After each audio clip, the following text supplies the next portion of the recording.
about your attendees so you can actually then understand them comprehensively as a member. So people are now using this, and we're seeing a huge rise of e-touches from people demanding door scanning, demanding RFID, and demanding to have session-level data so they can really understand who's doing what.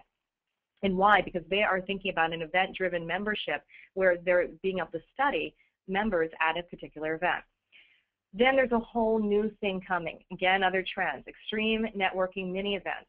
So some people call them one-to-one or face-to-face, hosted buyer appointments, mentor programs, first-time attendee programs, but any sort of program where you're actually going to get matched up, either by choice or automated type of matching, to go and sit down one-to-one with somebody or a small group and have some sort of conversation, and it's broken out within the conference to have that time.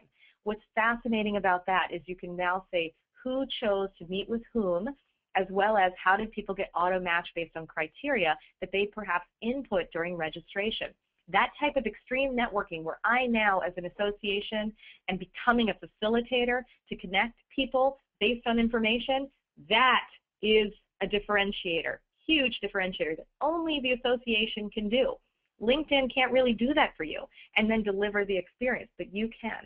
So that's why we're saying a lot of associations putting in extreme networking programs to really allow them to bump up the revenue, bump up the experience, bump up the satisfaction of all involved. And the amount of data you get is ridiculous.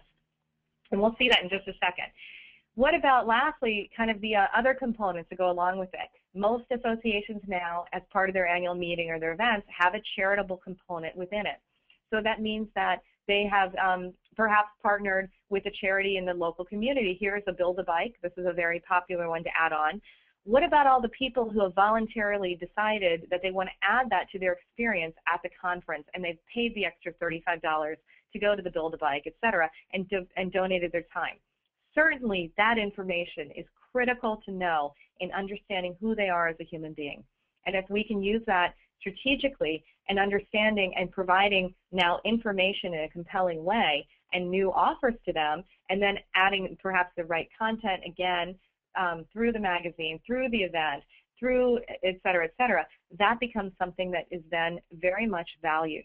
Okay, so there's all sorts of other peripheral data that many of us don't think about that are contained in an event that we can learn and get more behavioral insight into these actual humans that we're trying to serve.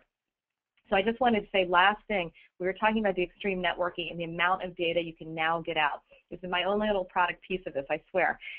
So what's crazy that people don't understand is in these extreme networking meetings where I am either voluntarily picking